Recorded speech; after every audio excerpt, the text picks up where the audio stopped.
आपने थंबनेल में देख लिया होगा कि आज हम किस तरह के क्वेश्चन को सॉल्व करने वाले हैं।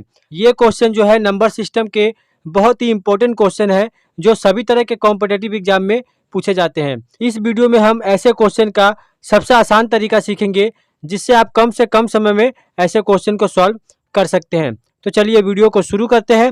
वीडियो को शुरू करने से पहले अगर आप हमारे चैनल पर नए हैं तो हमारे चैनल को सब्सक्राइब कर ले और बेल आइकन के ऑल पे क्लिक कर ले ताकि आने वाले वीडियो का नोटिफिकेशन आपको मिलता रहे।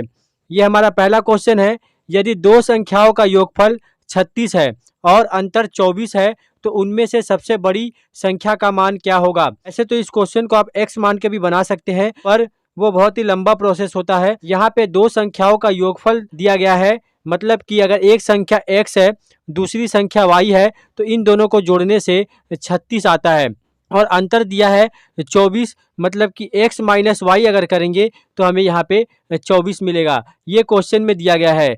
यहाँ पे अगर आपको बड़ी संख्या निकालनी है, जैसे यहाँ पे बोला गया है कि उनमें से सबसे बड़ी संख्या का मान क्या है। अगर ऐसे क्वेश्चन हो जहाँ पे योग दिया हो, दो संख्या का योग दिया हो और दो संख्या का अंतर दिया हो तो हम क्या करेंगे। अगर आपको बड़ी संख्या निकालनी है तो आप क्या करेंगे, जो योग और अंतर दिया गया है जैसे 36 और 24 दिया गया है, इन दोनों संख्याओं को आपस में जोड़ देंगे। 36 प्लस 24 करेंगे, बटा में 2 का डिवाइड करेंगे इन दोनों को जोड़ के। तो 36 और 24 को जोड़ने से आता है 60। 60 बटा में 2 करेंगे, 2 से 60 30 बार में कट जाता है तो बड़ी संख्या क्या होगी, बड़ी संख्या होगी 30। ये हो जाएगा हमारा आंसर। यहाँ पे बड़ी संख्या पूछी गई है तो ऑप्शन ए में 30 दिया गया है तो ऑप्शन ए हमारा सही आंसर हो जाएगा।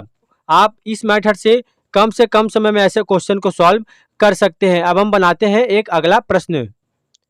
इस क्वेश्चन में बोला गया है कि यदि दो संख्याओं का योगफल 40 है और अंतर 6 है तो उनमें से छोटी संख्या का मान क्या होगा। यहाँ पे योगफल दिया गया है, योग दिया गया है जो कि 40 है और अंतर दिया गया है जो 6 है। इससे पहले वाले क्वेश्चन में हमने बड़ी संख्या निकालना सीखा। अगर छोटी संख्या आपको निकालनी है, योग और अंतर दिया गया है तो छोटी संख्या आपको निकालनी है तो आप क्या करेंगे, योग और अंतर का डिफरेंस निकालेंगे, मतलब कि 40 माइनस 6 करेंगे, बटा में 2 करेंगे। जो योग और अंतर दिया गया है इन दोनों का डिफरेंस निकालेंगे और उसे 2 से डिवाइड करेंगे। 40 से 6 को माइनस करेंगे तो यहाँ पे हमें मिलेगा 34 बटा में 2। 34 जो है वो 2 से 17 बार में कट जाता है तो 17 हो जाएगा हमारा आंसर, मतलब कि छोटी संख्या जो है वो 17 है। अगर यहाँ पे दोनों संख्या पूछी जाती, अगर आपको बड़ी संख्या भी निकालनी है तो छोटी संख्या आपने निकाल लिया है, योग दिया गया है 40, इसमें से अगर छोटी संख्या को माइनस कर देंगे तो हमें यहाँ पे बड़ी संख्या मिल जाएगी। 17 अगर माइनस करेंगे तो 10 से 7 को माइनस करेंगे, यहाँ पे आएगा 3 और यहाँ बचेगा 3। 3 से 1 को माइनस करेंगे तो यहाँ पे आएगा 23। तो 23 हो जाएगा बड़ी संख्या और 17 हो जाएगा छोटी संख्या। इस क्वेश्चन में पूछा गया छोटी संख्या का मान, तो छोटी संख्या हो जाएगा 17 जो कि ऑप्शन सी में दिया गया है तो ऑप्शन सी हमारा सही आंसर हो जाएगा। तो इस तरह के क्वेश्चन भी पूछे जाते हैं नंबर सिस्टम से। अब हम बनाते हैं एक अगला प्रश्न। इस क्वेश्चन में बोला गया है कि यदि दो संख्याओं का योगफल 12 तथा गुणनफल 35 है तो उनमें से बड़ी संख्या का मान क्या होगा। यहाँ पे योगफल दिया गया है, अगर एक संख्या को x माने और दूसरी संख्या को y तो x प्लस वाई दिया गया है 12 और गुणनफल दिया गया है, मतलब कि एक्स वाई दिया गया है जो कि 35 है।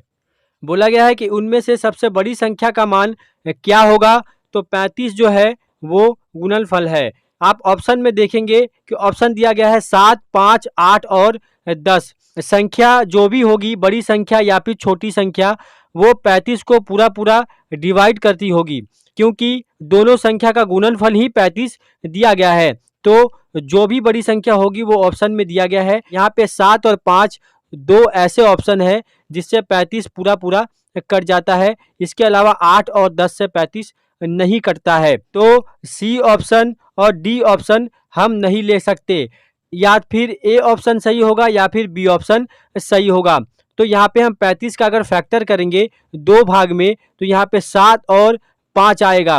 7 और 5 को अगर हम जोड़ेंगे तो 7 5 होता है 12, मतलब कि दो संख्या का योगफल 12, ये यहाँ पे फिट बैठ रहा है। एक संख्या को अगर हम 7 ले, दूसरा संख्या को अगर हम 5 ले, तो 7 5 को जोड़ने से 12 आता है और 7 गुना 5 करने से 35 आता है।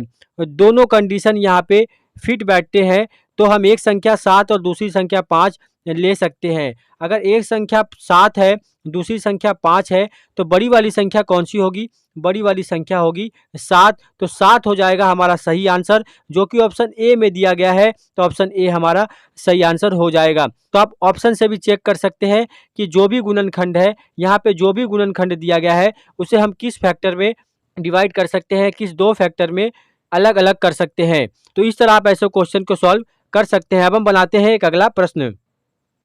इस क्वेश्चन में बोला गया है कि यदि 2 संख्याओं का योगफल 42 तथा गुणनफल 437 है, तो इन संख्याओं का अंतर क्या है? यहाँ पे योगफल दिया गया है, मतलब कि x प्लस वाई का मान दिया गया है 42 और एक्स वाई दिया गया है 437। हमें बताना क्या है? हमें बताना है x माइनस वाई का मान, दोनों संख्याओं का अंतर हमें फाइंड आउट करके बताना है। तो यहाँ पे हम 437 का 2 ऐसा फैक्टर लेंगे जिसको जोड़ने से होता हो 42 और गुना करने से होता हो 437। तो 437 को अगर हम 2 फैक्टर में डिवाइड करें, तो यहाँ पे एक हो जाएगा 19 और दूसरा हो जाएगा 23। आप एलसीएम लेके भी चेक कर सकते हैं। 437 19 से 23 बार में पूरा पूरा डिविजिबल है, तो एक संख्या हमारा हो जाएगा 23 और एक संख्या हो जाएगा हमारा 19। 2 संख्या हमने निकाल लिया, इन दोनों को अगर आप जोड़ेंगे तो 19 प्लस 23 होता है 42 और 19 गुना 23 करने से 437 आएगा। बोला गया है कि इन संख्याओं का अंतर क्या है, तो हम क्या करेंगे, 23 माइनस 19 करेंगे तो हमें यहाँ पे मिल जाएगा 4। तो इन संख्याओं का अंतर है 4, जो कि ऑप्शन ए में दिया गया है। तो ऑप्शन ए हमारा सही आंसर हो जाएगा। तो इस तरह के क्वेश्चन भी नंबर सिस्टम से पूछे जाते हैं। आप इस मेथड से कम समय में ऐसे क्वेश्चन को सॉल्व कर सकते हैं। अब हम बनाते हैं एक अगला प्रश्न। इस क्वेश्चन में बोला गया है कि यदि 2 संख्याओं का योगफल 28 तथा गुणनफल 192 है, तो उनमें सबसे छोटी संख्या का मान क्या होगा?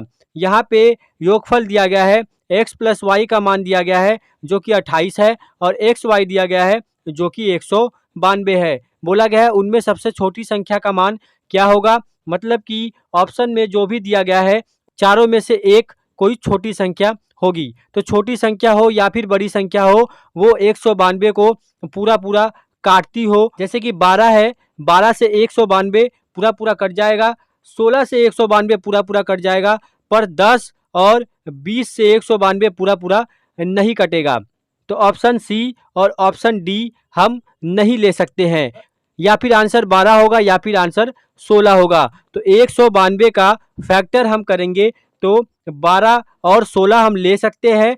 अगर एक फैक्टर हम 12 लेते हैं और दूसरा 16 लेते हैं, तो इन दोनों को प्लस करने से हमें 28 मिल जाएगा और इन दोनों का गुना करने से हमें 192 भी मिल जाएगा। दोनों कंडीशन जो है यहाँ पे फिट बैठते हैं। तो एक संख्या है हमारा 12 और एक संख्या है हमारा 16। सबसे छोटी संख्या का मान बताना है। सबसे छोटी संख्या का मान हो जाएगा 12, जो कि ऑप्शन ए में दिया गया है। तो ऑप्शन ए हमारा सही आंसर हो जाएगा। तो इस तरह आप ऐसे क्वेश्चन को कम से कम समय में सॉल्व कर सकते हैं। आज जो हमने क्वेश्चन सॉल्व करना सीखा है, वो सभी तरह के कॉम्पिटिटिव एग्जाम में पूछे जाते हैं, बार बार रिपीट किए जाते हैं। इस मेथड से आप कम से कम समय में ऐसे क्वेश्चन को सॉल्व कर सकते हैं। अगर आप ऐसे क्वेश्चन का बेसिक मेथड सीखना चाहते हैं, तो प्ले लिस्ट में आपको एक वीडियो मिल जाएगा और डिस्क्रिप्शन में भी उस वीडियो का लिंक आपको मिल जाएगा। इसमें पूरा बेसिक मेथड बताया गया है कि एक्स वाई और एक्स प्लस वाई मान के हम फॉर्मूले के मेथड से ऐसे क्वेश्चन को कैसे सॉल्व कर पाएंगे।